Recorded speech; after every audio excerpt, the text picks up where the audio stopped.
Good evening. This is Crime Classics. I am Thomas Hyland with another true story of crime. Listen.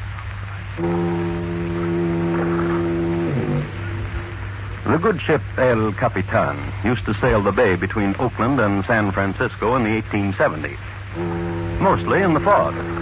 Its skipper was Captain Bill Tranchell, and he was known among the ferry boat set as having a heavy hand on the whistle. He found any number of excuses for tooting that whistle, but the one excuse which he never forgot was the time he was entertaining Mr. and Mrs. Crittenden on the bridge, and an uninvited lady named Mrs. Laura D. Fair suddenly threw open the door, walked over to Mr. Crittenden, and shot him through his heart. Captain Bill Tranchell, it must be admitted, for once lost all control.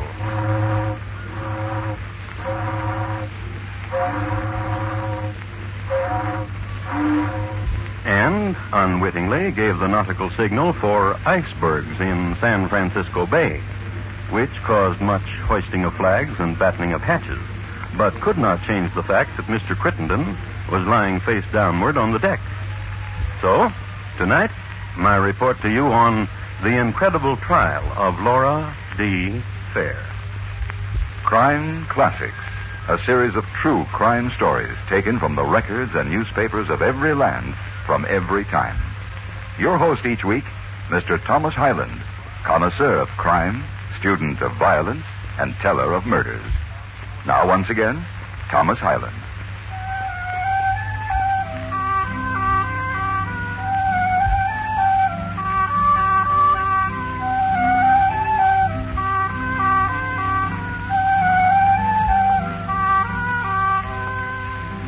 San Francisco in the 1870s was coming of age.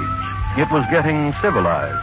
By this I mean that gentlemen who carried guns wore them beneath their coats, and the can-can could be viewed by mixed company. And mixed company was the theme of the day. It was a very romantic time, and a time of elegance, of crystal chandeliers reflecting swirls of silken gowns. And from another angle, so did polished brass cuspidors. Already the names Barbary Coast, Nob Hill, Gold Coast, and Chinatown were becoming legend. And if we are to believe all we hear, Grandfather didn't have it so tough. If he chanced to look over a certain fence on a spring day in 1870, he would have seen this. A lovely lady on a swing, dipping, swooping, gliding, soaring. A lovely lady with a lovely name, Laura. Laura with a rose twisted in her hair. And on the ground, Isn't her mama... my daughter a pretty sight, Mr. Crittenden? And Mr. Crittenden, late of West Point, Kentucky, and Virginia City. Truly the fairest of the fair, Mrs. Lane. Bewitching. If I didn't know otherwise, I'd say she'd been bred in the bluegrass. My daughter's first husband was from the bluegrass country. Now, how about her second husband? He never did say. There was no one around who would ask him, either. Oh? He was forever shooting things, walls, chickens, various things. Your fair daughter has lived a fulsome life. Look at her up there, like a ladybird. Hello, Laura. Up there like a ladybird. You're going to marry my daughter, Mr. Crittenden? I fear she still grieves for her late husband. Her third husband was tragic. Poor Colonel Fair. That's the one who blew out his brains, isn't it? I wonder why. Mr. Crittenden. Yes?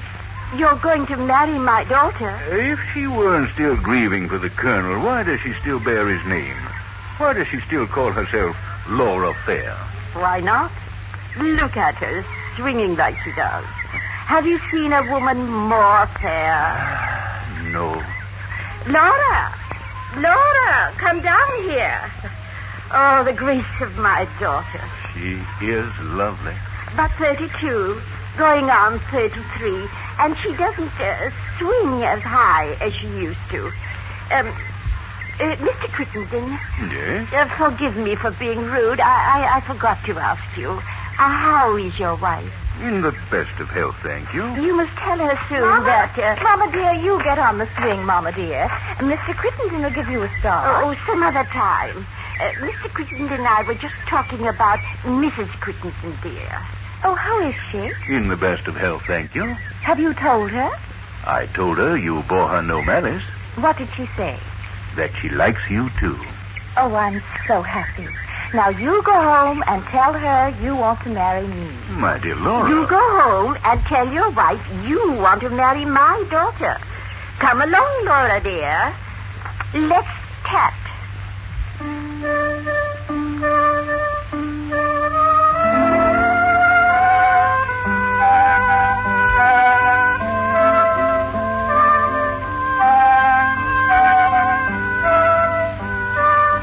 So they went into the house and they chatted, Mama and Laura.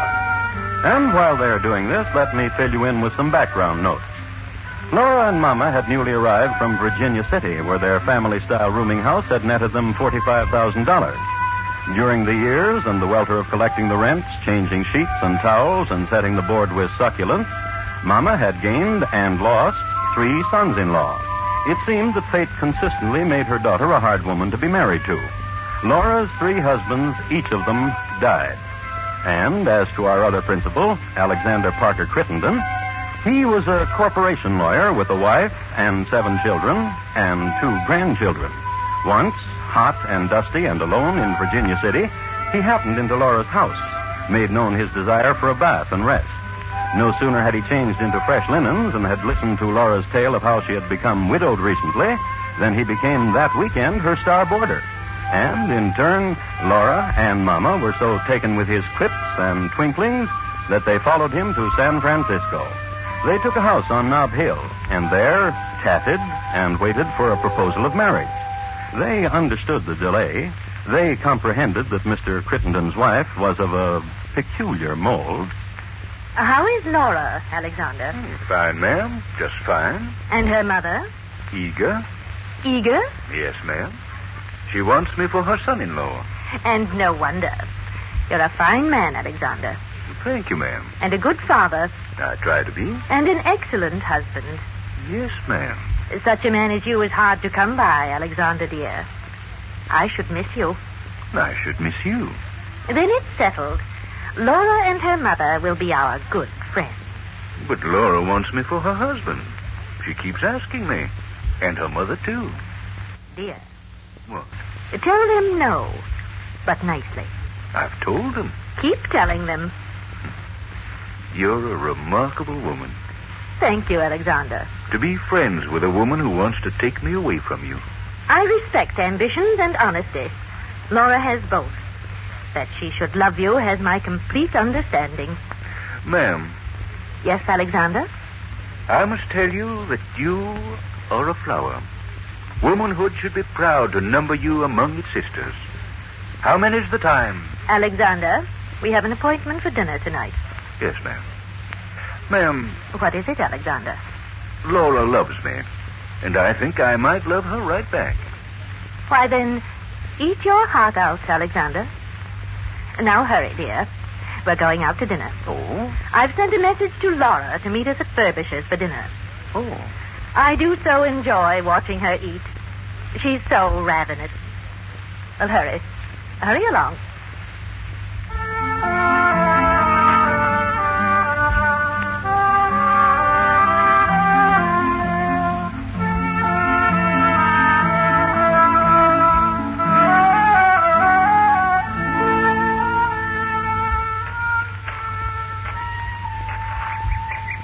Mr. Crittenden?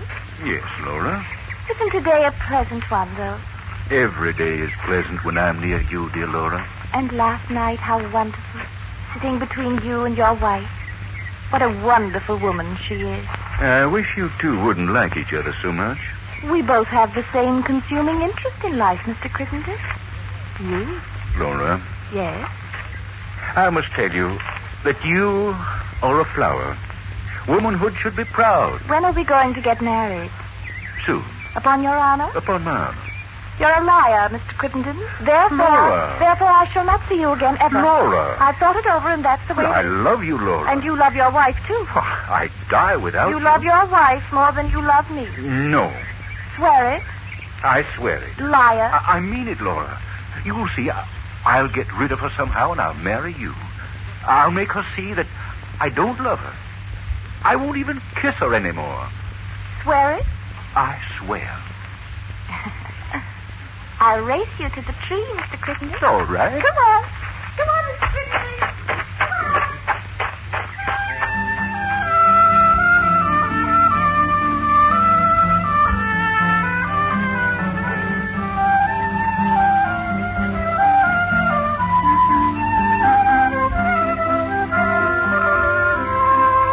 After that, there were more foot races. When is he going to marry you, Laura? Soon. And much swinging in the garden. Has he set the date for your marriage yet, Laura? Laura, come down out of there and talk to me. And the tatting session. Mama, What? I'm weary of his excuses. And one day, wearily, she wandered down Market Street. There was a shop on Market Street run by a fellow who specialized in four-shooters. Now, a four-shooter is the same thing as a six-shooter, but it's for ladies because it weighs 2 shots less. Now, this fellow who specialized in four-shooters was such a persuasive salesman that no sooner had Laura pressed her pert little nose against the shop window that he had her inside measuring her palm for pistol grips. When this chap let her go, Laura was the proud owner of a pearl-handled pistol, which this chap personally guaranteed. And that was in the days when a guarantee meant something. Also, you must be told that on the morning the purchase was made, Laura had been without a husband for 1 whole year. Laura had never experienced this omission since she was 18 years old. So, gun in purse, she took to following Mr. Crittenden around. One night, she followed the gentleman and his wife through the fog onto a boat called El Capitan. This was the ferry boat between Oakland and San Francisco. Its skipper, you remember, was Bill Tranchell, the heavy-handed fellow who liked to entertain on his glass-enclosed bridge. A toast. Well, thank you, Captain. Thank you very much. To your very good health, sir. And to the health of your very charming wife. And to yours, Captain. Thank you, ma'am. Now, this place is getting overrun with tugboats.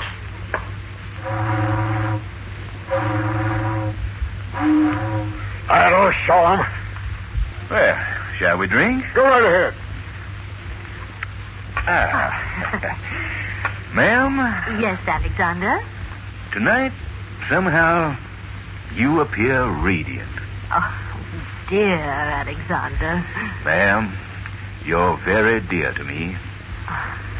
Dear, dear. Captain, you don't mind if I kiss the lady? Oh, you just go right ahead. Ah, dear lady. Laura! No, you listen here. Said you wouldn't kiss her anymore.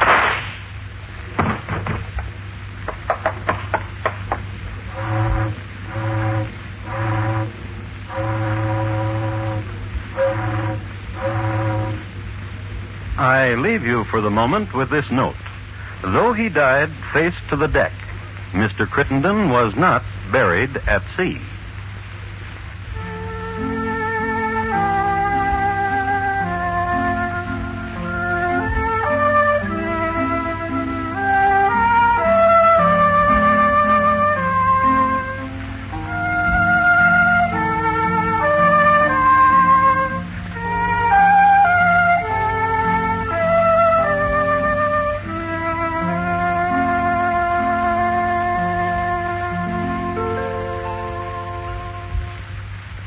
You are listening to Crime Classics and your host, Thomas Hyland, and his report to you on the incredible trial of Laura D. Fair.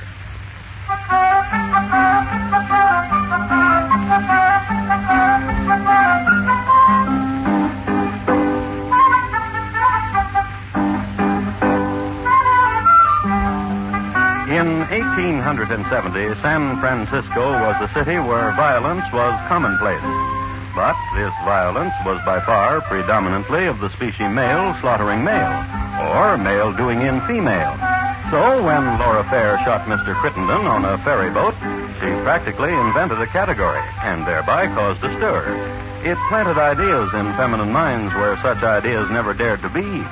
The sale of four-shooters skyrocketed, and somehow the sale of marriage licenses likewise. The episode on the ferry boat was a shot in the arm for the suffragette movement. 2, the entertainment business slumped, as many a husband spent more evenings in the bosom of his family. It was a city seething with unrest, with slow change, with static passion.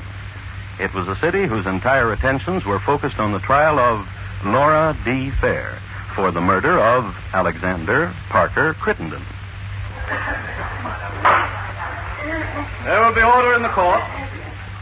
You may continue with your testimony, Captain Fenchel. There he was, kissing that lady over there. I refuse to be referred to as that lady over there. I was his wife. No, you are not. I was. Mrs. Fair, Yes, Your Honor. how do you explain you were Mr. Crittenden's wife? I was. Not that woman over there. I refuse to be referred to as that. You will get your chance to testify, Mrs. Crittenden. Mrs. Fair will answer the question. I thought I was on the witness box here, Your Honor. In a moment, Captain. I wish to hear why Mrs. Fair considers herself to be the wife of Mr. Crittenden. Since the moment we were both born, our love was made in heaven and our marriage, too.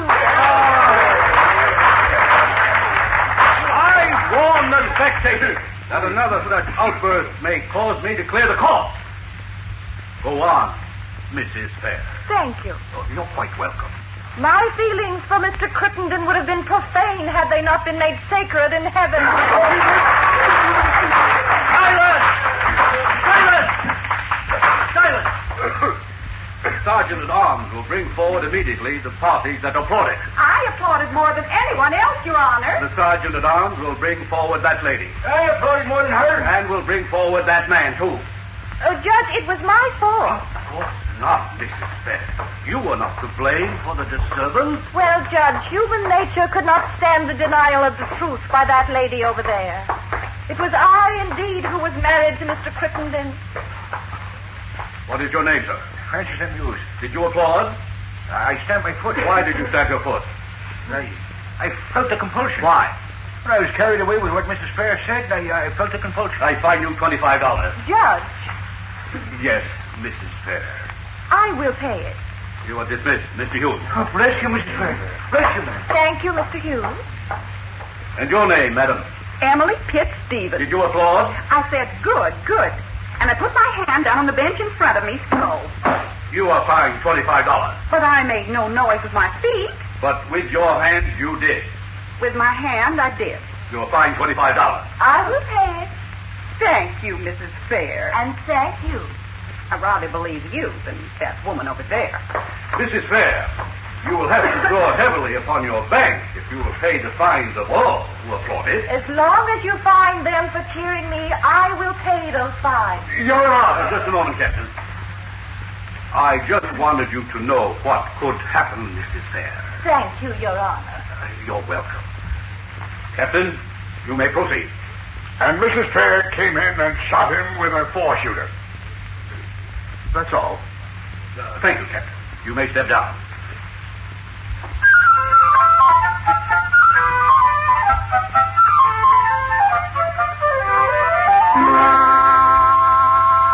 Yes, I have the court reports here. And that's what they say. And if you think this was an unseemly way to conduct a trial, I have something else here. I'd like to read it to you. This is a consensus of legal opinion of the time, and I quote, "The trial was conducted in the main thoroughly and well, with somewhat less regard for the decorum of the courtroom than is customary in most eastern cities, though far in advance of the practice in New York City in this respect." Unquote. And now that we have resolved any uneasiness you may have had about the conduct of the trial, let's listen in again. Mama on the stand is an imposing figure. She wears brocaded black and a great veil that drops from her hat to her waist. Her feet, however, were cold. Bring the lady a foot warmer. That cushion will do. Thank you, Manette. I think that'll be much better, Judge. Thank you. Your feet will warm up in no time at all. Oh, I'm sure of it. And now, what were you saying about your daughter?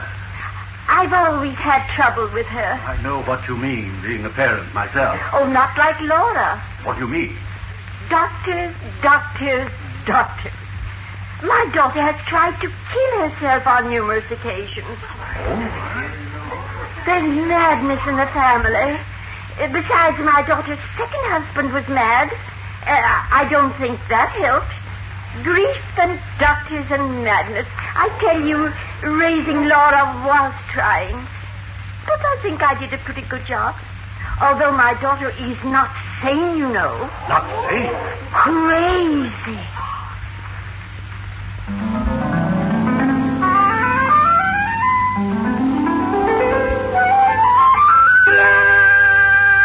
And doctors were called to corroborate, and this they did. Little-known facts about Laura Fair were brought to light and caused more nudging of elbows than applause. Some of her ailments, described by the learned physicians, had symptoms that weren't talked about very much in those days. One medico described the raving exhibition put on by Laura, a recounting of which held spellbound his students at medical college. Another doctor described a malady owned by Laura Fair so vividly in one of the trade journals that he was considered 20 years ahead of his time. When faced with these revelations, Laura accepted them by lowering her eyes modestly. Dr. Leonard Bifrosser, chief spokesman for the doctors, summed up medical testimony by suggesting strongly that Laura was unconscious when she shot Mr. Just a moment.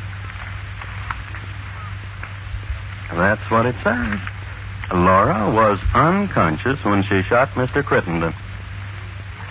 Back to the trial now, and the lady who became Mrs. Crittenden by marrying Alexander in the city hall, somewhere in Kentucky. It is ridiculous to believe there is madness in that woman over there.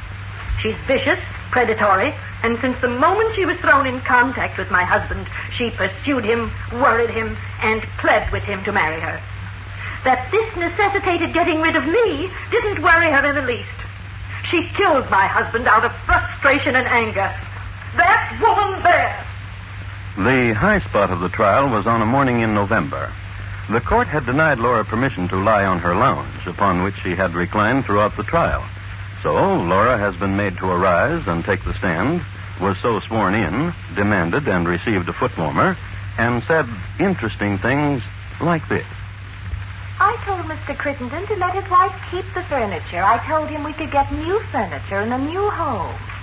And that in every corner in each room we could kiss. And he could hold me in his arms in each chair, sit by me on the sofa, hang over me while I played his favorite march on the piano. In the afternoon, she enthralled listeners with this. And I remember well when Mr. Crittenden took me on his knee, put arm about my neck, his dear face close to mine. And he whispered, shall I say it, Judge? Please do. He whispered that he would cross mountains unshod, walk through storm uncovered to come to me.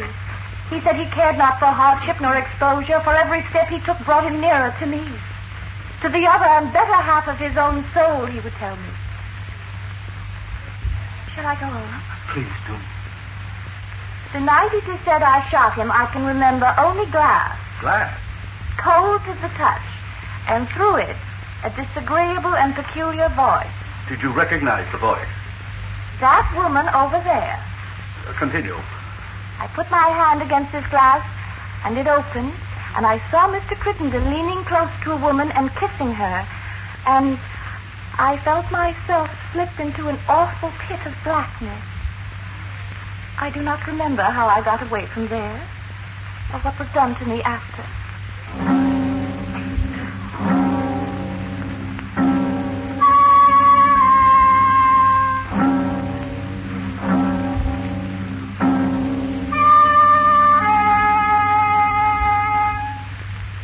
Gentlemen of the jury, have you reached a verdict?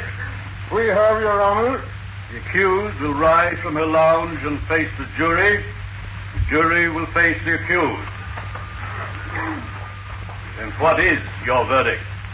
Guilty of murder in the first degree.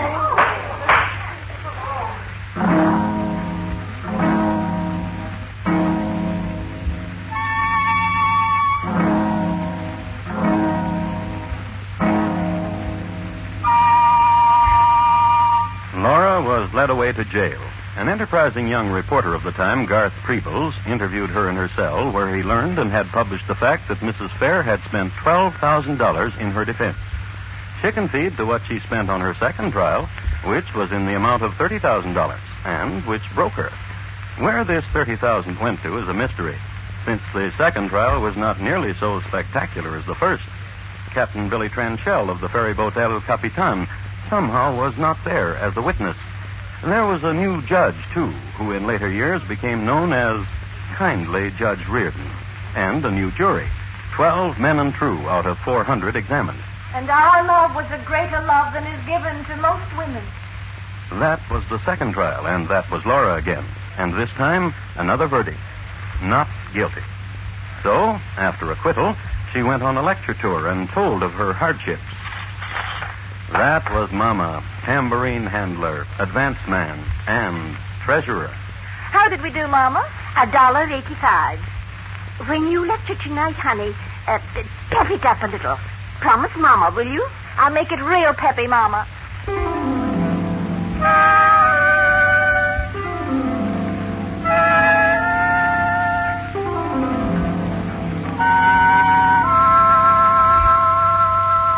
Mama passed her last tambourine one cold winter's night in Sacramento in the year 1889.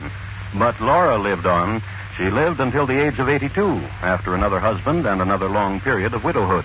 Until the moment of her death, she insisted that Mr. Crittenden had only been her very good friend.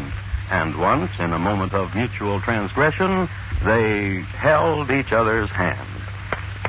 That's what it says, right here.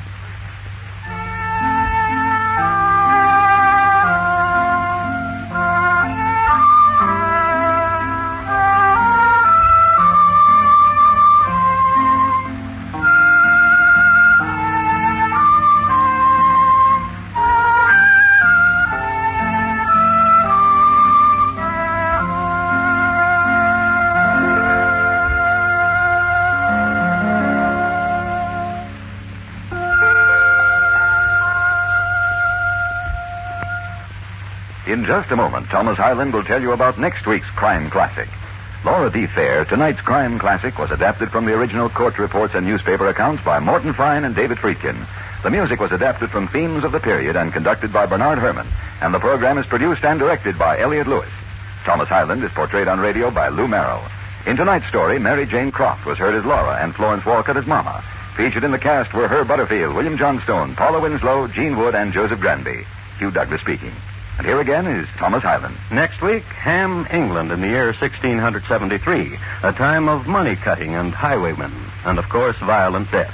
My report to you will be on the Alsop family, how it diminished and grew again. Thank you. Good night.